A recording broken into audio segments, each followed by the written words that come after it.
সময় হলে এতিয়া মহাপুৰুষ শংকৰদেৱে মই কৈছোঁ কোনো শাস্ত্ৰ পঢ়া দৰকাৰ নাই। পৃথিৱীতো ধৰ্মশাস্ত্ৰ আছে যত যত সমস্তৰ সাৰ আছে ঘোষাৰ মধ্যত। জানোনে ভালকৈ ঘোষাখন আমি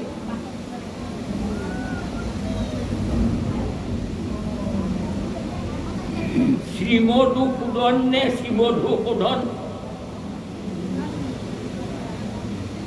আজিও প্ৰাৰ্থনাত গাইছে শ্ৰীমধু শোধন। এইটো ঘোষাত শ্ৰীমধু শোধন শোধন আছে জানো? শোধন মধুসূদন দেৱ মধুসূদন দেৱ শোধনটো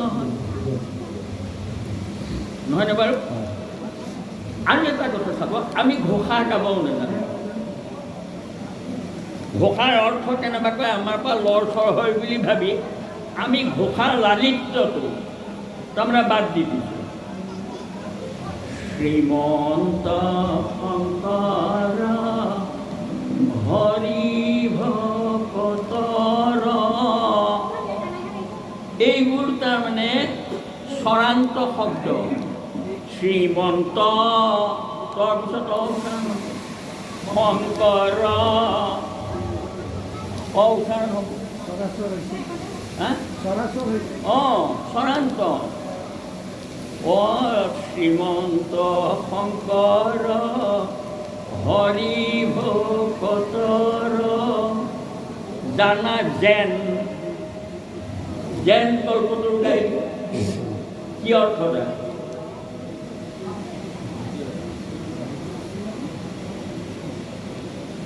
তাৰমানে কি হয় ঘটনাটো ভাবে এই নকল্পতৰো হৈ যায়। ব্যাখ্যা এতিয়া ইমান অপব্যাখ্যা হৈ আছে, আমাৰ সৈতে আমি প্ৰায় এইবিলাক কথা জানা যে ন কল্পতৰ যে ন কল্পত ন কল্পতৰো গাই দিয়ে দিয়াৰ কাৰণে হয় গণ্ডগোলটো। কিন্তু কিটিপটো কি কোৱা?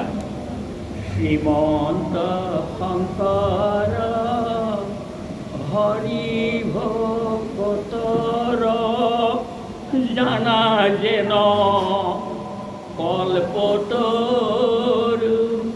জানা যেন কল্পতৰ। এইটো লয়, এইটো সুৰ।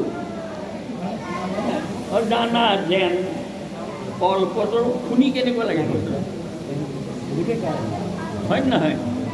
গতিকে এইটো আপোনালোকে আজিৰ পৰা তেনেকৈ গাব। বাৰু কি এটা বেয়া ব্যাখ্যা কৰে চাচোন।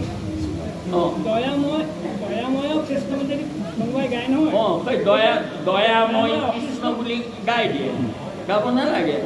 দয়াময় কৃষ্ণ এনেকৈ গালে হৈ গ'ল। দয়াময় কৃষ্ণ কৰি দিয়ে, মই তাৰমানে অটো লগাই দিয়ে। গতিকে এইবোৰ ঘোষাৰ লালিত্য। গতিকে সদায় আমি এইটো ৰক্ষা কৰিব লাগে। বাৰু যে কি নহওক, এতিয়া মই কৈছিলোঁ কি কথাটো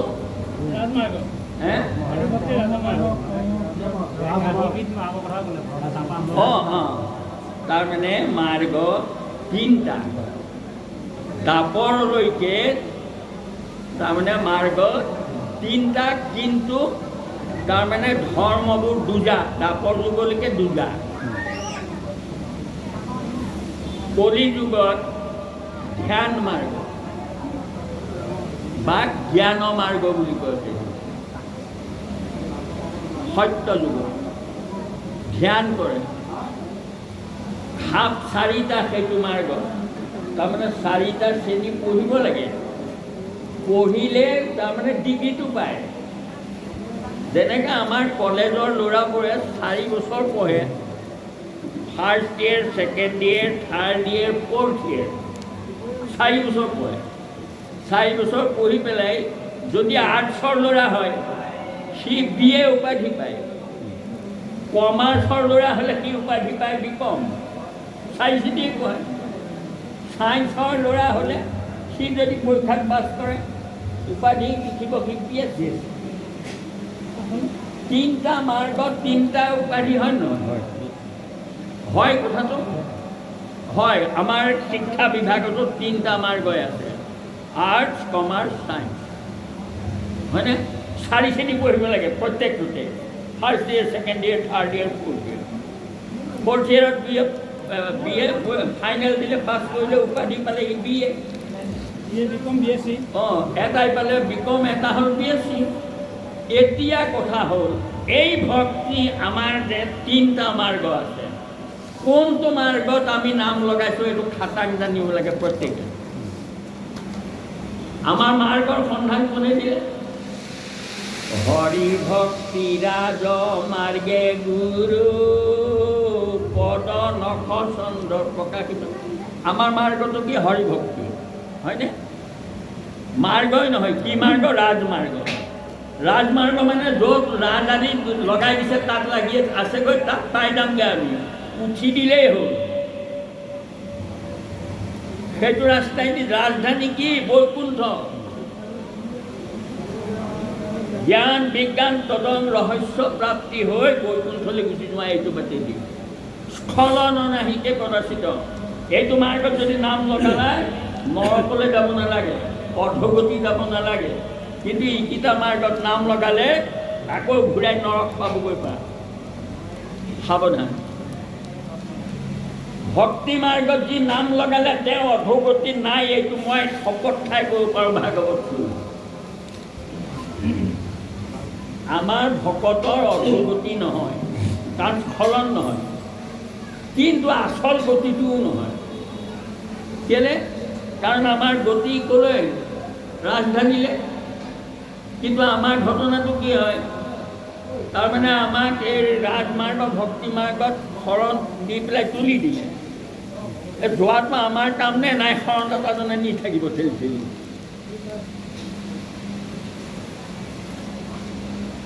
আমি ৰাস্তাত উঠিলোঁ, যোৱাটো আমাৰ কাম হয় নহয়? গৈছোঁ নে নাই যোৱা? একেদিনাই নাপাওঁগৈ। নাৰদেও নাপালে, নাৰদে দ্বিতীয় জন্মতহে পালে, হয়নে? গতিকে আমি ক'ত একেবাৰে জন্ম নাপাবও পাৰোঁ, কিন্তু স্খলন নোহোৱা, অৰ্থাৎ যিমান দূৰ গ'লা সিমানতেই আকৌ জন্ম হয়, সেই আকৌ আগবাঢ়িবা। নাৰায়ণপুৰৰ পৰা ষ্টাৰ্ট কৰিলোঁ, বাছত উঠি বিশ্বনাথ পালোঁ, সেইখিনিতে গাড়ী বেয়া হ'ল, দিগদাৰ নাই। পিছদিনা বিশ্বনাথত আগবাঢ়ি থাকিলে হয়তো 50 কিলোমিটাৰ। পিছদিনা তাত উঠিলে যাব মাৰি নগাঁও পালা। স্খলন নহয়, বেগ গিয়েৰ নালাগে, নাৰায়ণপুৰৰ পৰা ষ্টাৰ্ট কৰিব নালাগে, আগবাঢ়ি বাঢ়ি গৈ থাকা আৰু এদিন গুৱাহাটী পাবা, ৰাজধানী পাবা। স্খলন নাই। এইটো দুটা মাৰ্গ। এতিয়া এই ভক্তি মাৰ্গৰ উপাধিটোৰ কথা কওঁ। শ্ৰেণী 4টাই পঢ়িব লাগে, 4 শ্ৰেণী। কি? জ্ঞান বিজ্ঞান তদং ৰহস্য, হয়নে? জ্ঞান বিজ্ঞান তদং ৰহস্য। এই 4 শ্ৰেণী পঢ়ি যদি পৰীক্ষাত পাছ কৰে, জ্ঞান মাৰ্গত যোগী হয়, যোগ সাধন কৰি যোগী হয়, জ্ঞান মাৰ্গত যোগী উপাধি। আৰু কৰ্ম মাৰ্গত 4 শ্ৰেণীয়ে পঢ়িব লাগিব, জ্ঞান বিজ্ঞান তদং ৰহস্য। ৰহস্য প্ৰাপ্তি হ'লে উপাধি পাব সন্ন্যাসী। কৰ্ম মাৰ্গত সন্ন্যাসী হয়, আৰু ভক্তি মাৰ্গত 4 শ্ৰেণীয়েই পঢ়িব লাগিব। কি? জ্ঞান বিজ্ঞান তদং ৰহস্য। উপাধি পাবা কি? ভকত। কোনটো মাৰ্গত নাম লগালোঁ আমি? নাম লগালোঁ আৰ্টছত, কিতাপ পঢ়োঁ, তাৰমানে ছায়েন্সত হ'বনে? সেইটো লৈ ডিগ্ৰী পাবনে কাহানিবা? নাপায়। তেনে নিজৰ মাৰ্গটো চিনি লওক। আমি সন্ন্যাসী নহওঁ, আমি যোগী নহওঁ, আমাৰ লক্ষ্য ভকত হোৱা। আমি ভক্তি মাৰ্গত নাম লগাইছোঁ। গতিকে কাক সুধিব লাগে যে জ্ঞান কৰিব লাগেনে, ধ্যান কৰিব লাগেনে, যোগ সাধন কৰিব লাগেনে নালাগে, এইটো কাৰোবাক সোধা দৰকাৰ আছে নেকি? আমাৰ হোম যজ্ঞ কৰিব লাগেনে নালাগে, দান দক্ষিণা দিব লাগেনে নালাগে, এইবোৰ কৰ্ম মাৰ্গ আমি কৰিব লাগে নালাগে কাৰোবাক সুধিব লাগে জানো? কোনটো মাৰ্গত নাম লগাইছে? বোলে ভক্তি মাৰ্গত নাই, এইবোৰ একো নাই। আৰু এটা ডাঙৰ কথা, আমি গাই থাকোঁ ভোকা সত্য যুগে ধ্যান, ত্ৰেতা যুগে যজ্ঞ, দাপৰ যুগত পূজা। এটা এটা কৈ আহিছিল। কলিত হৰিৰ কীৰ্তন বিনাই, আৱৰ নাহি কে দুজা। আৰে এইটো কেলে লগাই দিলে? আৱৰ নাহি কে দুজা, কলিত হৰিৰ কীৰ্তন কে মাত্ৰ বুজা। এটা চমুকে কৈ থব পাৰিলেহেঁতেন, কিন্তু লগাই দিলে কি আৱৰ নাহিকে দুজা। তেতিয়া লগে লগে আমাৰ এই কথাটো চিন্তা আহিব লাগে মূললৈ যে কলিত দুজা নাই, কলিত দুজা নাই খাটাং ক'লে, তেতিয়াহ'লে ইবোৰ যুগৰ ধৰ্ম দুজা নেকি?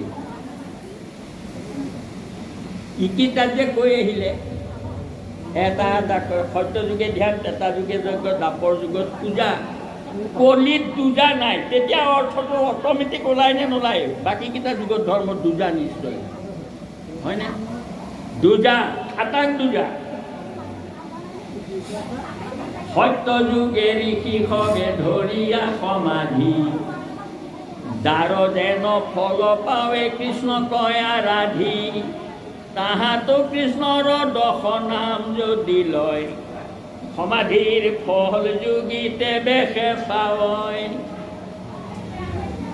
সত্য যুগৰ ধৰ্মত ধ্যান হয়, কিন্তু গতি দিয়ে নামেৰে, নাম যোগ দিব লাগে, ভক্তি মাৰ্গৰ সহায় ল'ব লাগে। গতিকে ধৰ্ম দুজা,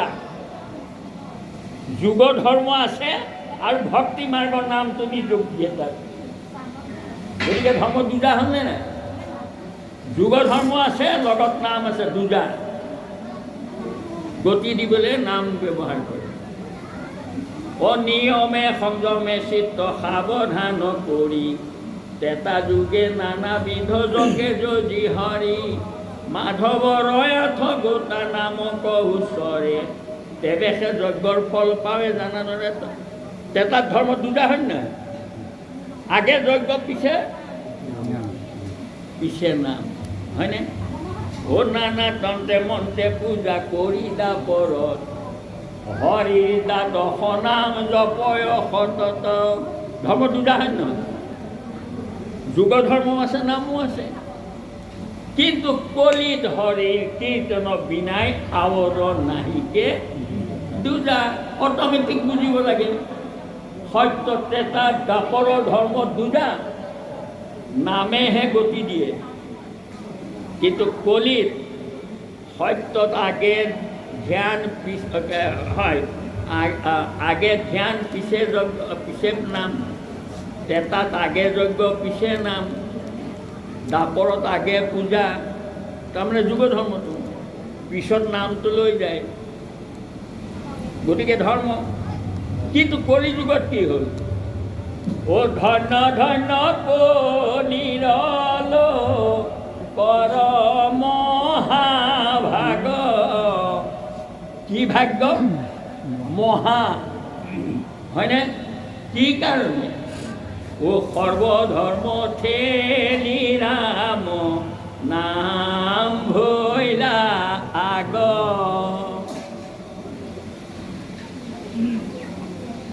আগতে সত্যই নামক পিছলৈ ঠেলিলে, দাপৰত যজ্ঞই নামক পিছত আনিলে। দাপৰত হেৰি কি কয় পূজাই নাম পিছত আনিলে, কিন্তু আমাৰ কলি যুগৰ মহাভাগ্য যে চব ধৰ্ম ঠেলি পেলাই নাম আগ হৈ গ'ল। তেতিয়াহ'লে গুৰুজনক আকৌ প্ৰশ্ন কৰক। গুৰুজন হয়, আপুনি কৈছে এতিয়া আমাৰ কলি যুগত নাম ধৰ্ম আগ হ'ল, কিন্তু এইকেইটা যুগত যে নামক পিছত পেলাইছিলে, এতিয়া নামৰ পিছত কিবা আছে নেকি কৰিব? প্ৰশ্ন কৰক। কলিত কীৰ্তন যিটো কৰে হৰি নাম, তাৰ আৰু আচৰিবে নেথাকিলে কাম। হয়নে? আৰু কেনেকৈ ক'ব কলি যুগৰ মানুহক ইমান পৰিষ্কাৰকৈ? আৰু সেয়া ঘোষা আমি পঢ়ি আছোঁ। এতিয়া বুজিবৰ হ'ল বা মই গুগল মিটিঙতো সদায় কওঁ, আক্ষেপ কৰোঁ, কিমান পঢ়িম ভাগৱত? আৰু বাপজন আপুনি ভাগৱত অকণমান ব্যাখ্যা কৰি দি পেলাই কিমান কৰিম এতিয়া? পৰহি এগৰাকী মহিলাক মই তাৰমানে খং কৰি কৈছোঁ, তোমালোকে মোক কিমান ব্যৱহাৰ কৰিলা? এইটো বয়সতো এতিয়া চাৰিটা অনুষ্ঠান কৰিব লাগে গুগল মিটত।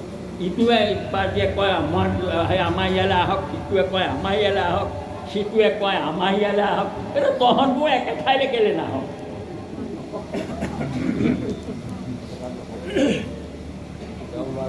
দেই, এই যে গ্ৰুপবোৰ খুলি প্ৰত্যেকেই তাৰমানে নিজক হেৰি কৰিবৰ কাৰণে তেওঁলোকে কৈ থাকে, আৰু প্ৰত্যেকৰ জেদা জেদি এতিয়া প্ৰমুখক কোনে আনিব পাৰে।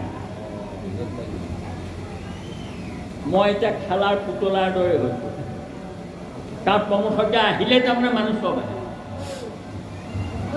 এইটো তাৰমানে তেখেতসকলৰ হেৰি বা যেই কি নহওক। এতিয়া কথা হ'ল এইটো, মই এতিয়া সকলোকে সেই কথাটোৱে কৈ আছোঁ যে ভাগৱত মই ক'ব নালাগে নহয়। শংকৰদেৱে কীৰ্তনত কৈ আছে দেখোন, শংকৰদেৱৰ বাক্যময় মূৰ্তি হয়নে নহয় কীৰ্তনখন? বোলে হয়। কৈ আছেনে নাই গুৰুজনে? বোলে আছে। মাধৱদেৱৰ বাক্যময় মূৰ্তি হয়নে নহয়? কৈ আছেনে নাই কোৱা? কৈছে। তোমালোকে বুজিছানে নাই বুজা কথা? কি কৈছে? কলিত হৰিৰ কীৰ্তন বিনাই আৱৰ নাহিকে দুটা কলি যুগত নাই বুলি কৈছে, ইবোৰ যুগত নাই বুলি কোৱা নাই নহয়। এতিয়া লাগি গ'ল লেখাটো যে ভাগৱতত পেট কাৰ্য কৰাৰ কথা আছে দেখোন।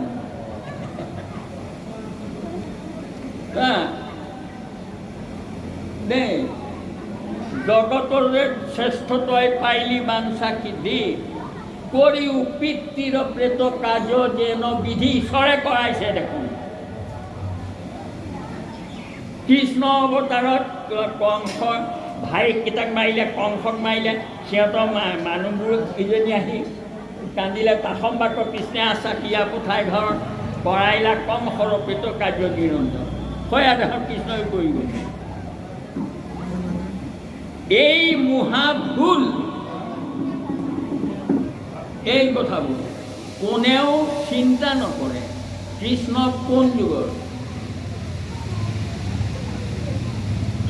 আমি কোন যুগৰ? কৃষ্ণ কোন যুগত আছিলে? দাপৰততো পূজাৰে দিন, যুগত হ'ব পূজা নহয় জানো?